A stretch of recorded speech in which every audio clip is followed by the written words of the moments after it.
remember syrup sandwiches and crime allowances. Finesse a nigga with some counterfeits, but now I'm counting this. Parmesan where my accountant lives. In fact,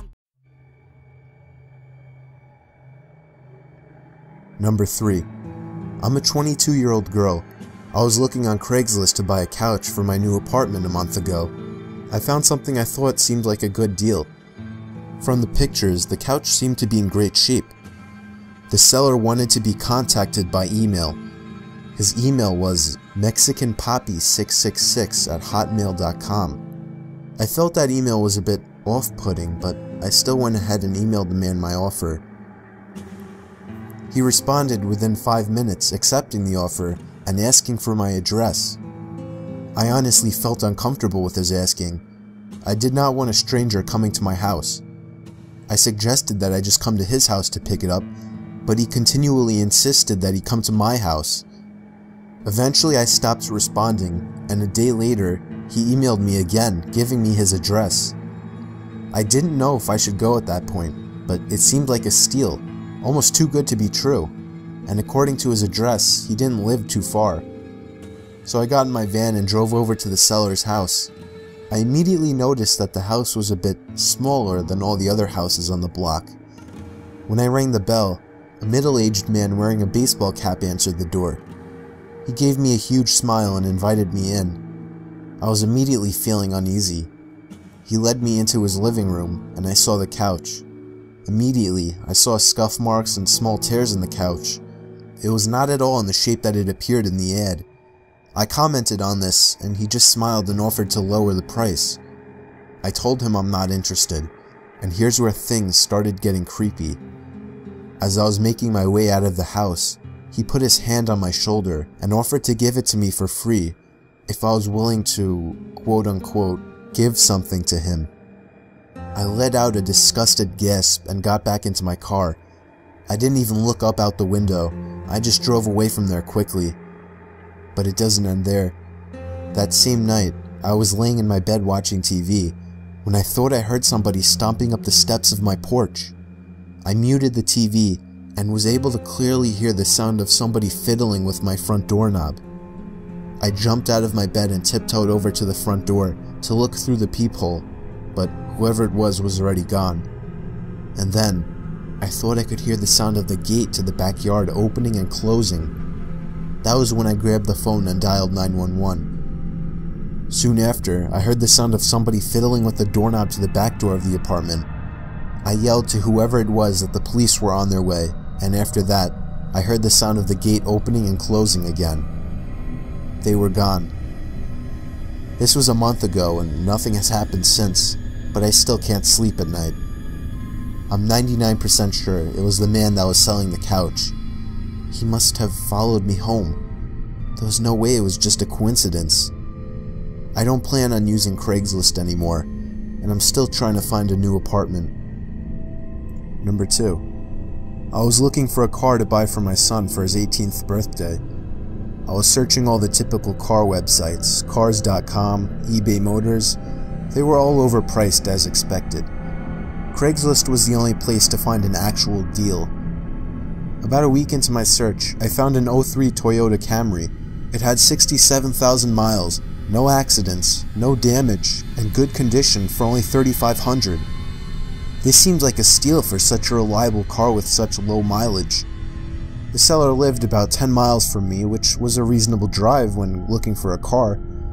I gave him a call to set up a time to come check it out. The man sounded normal on the phone. He assured me that there were absolutely no problems with the car. He introduced himself as Bob. I brought along $3,500 in cash, even though I planned on wiggling down the price as much as possible. I pulled up the dirt road to Bob's property about 15 minutes early. It was a tiny little house with a decent-sized property, only because it was a bit far from the nearest neighbors. The garage was open, so I walked over to see if anybody was inside, but except for an unusual amount of car parts, it was empty. The car was nowhere in sight. The only car on the property was an old pickup truck. I went over to the front door to check the house numbers. It was the right address. The doorbell button was missing, so I knocked on the front door. I knocked for exactly 5 minutes before deciding to give the man a call.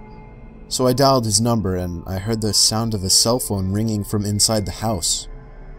I was extremely confused at this point. Now I knew I had the right house. I didn't understand why, if he was home, why he wasn't answering. I decided I had to take a peek through one of the windows to see if anybody was inside. Peering through the glass, I couldn't really see much as it was pretty dark inside the house. I saw a very old-fashioned dining room set, but across from that, I saw somebody standing at the back door of the house, staring outside. I figured that must have been Bob, so I knocked on the window, but he didn't even move. There was no gate or anything to the backyard. It was just a wide open yard since this wasn't a rural area. I simply walked around the house to the backyard. I didn't understand how he couldn't hear me. When I got to the back door, I made a shocking realization. The figure standing by the door was a taxidermied human being. I ran straight back the way I came and back to my car. I looked up one last time before driving off. The blinds to the window I had peeked into had been shut, but I could see 2 of the blinds bent open. Somebody was at that window watching me. You can probably guess I had the gas pedal to the floor the whole way home. The whole situation still makes no sense.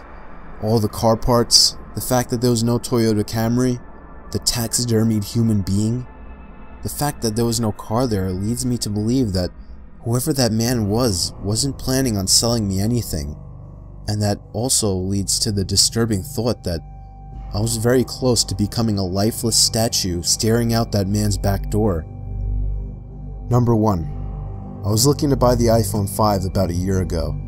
I found a guy on Craigslist who was selling his for $200. He claimed it was in mint condition and that he wanted to upgrade to the 5C. I didn't know much about how to go about testing a phone to make sure everything works, so I brought my little brother along who knew a lot more than I did. We met halfway at a Dunkin' Donuts parking lot at like 10 o'clock at night.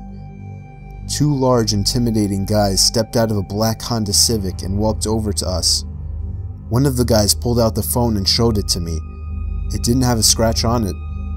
My brother took out my SIM card and popped it into this new phone. He did some testing and told me that it works. The guy then asked for $250, even though he originally asked for $200. I lied and told him I only brought $200, and he seemed a bit unhappy with this. I did have $250, but I didn't want to spend more than his original asking price.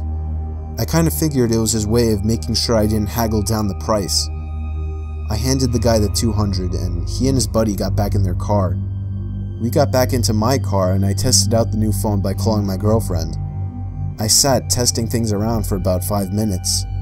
My brother commented on the fact that the 2 guys hadn't left yet either, but I didn't really care. I started the car and pulled out of the parking lot. My brother then commented that the 2 guys started their car just as I had. I didn't find it too weird. I drove down the turnpike and eventually stopped at a red light. That's when I noticed the black Honda Civic pull up right behind us in my rear view mirror. I found that a bit weird since I was sure they came from the opposite direction. I continued my drive home, but every single turn we made, they followed, and close on my tail too. My brother suggested I pull over, but there was no way I was going to do that. I knew those guys were looking for trouble. It got to the point where I was trying to lose them and started driving dangerously. If they needed something, they would call or at least honk their horn, but they were looking for some kind of trouble. I tried something risky to lose them. At an intersection, the light had just turned red. I floored it across the intersection before any of the cars would begin to pass. My brother shouted at me, calling me stupid and crazy, but it worked. They didn't follow. We got home after the extra long drive. My heart was still racing from the intensity of the situation. I was just happy I got a working phone for such a low cost. Later that night, I was playing around with the phone trying to set some things up before going to bed. My parents and brother were already asleep at this point, and just then, the sound of 2 car doors slamming shut outside interrupted me. I looked out my window, and I felt like my heart completely stopped. The black Honda Civic was parked across the street. I could only assume the 2 guys were already halfway to our front door. I immediately woke up my dad and explained everything as quickly as possible. He got up, grabbed a baseball bat, and crouched behind the front door. A loud knock came at the front door. My dad screamed at them to go away. One of the guys on the other side of the door claimed to have a gun, and said that he would shoot the lock off of the door if he didn't open up. My dad told me to call Joe, our friend who lives 2 doors down who happens to be a police officer. I called Joe and he said he would be right over and to stay hidden. Here's the part that still scares me to this day. There was the sound of a silenced shot of a pistol. I peeked over and saw a bullet hole in the door, inches away from my dad's head. My dad ran away from the door and we all listened. We heard Joe outside yelling at them to drop their weapons. My dad went outside to help when they lowered their guns. Joe arrested the 2 assholes. I have to say, this was the scariest day of my life, but it was also the best I had ever felt in my entire life. Yeah.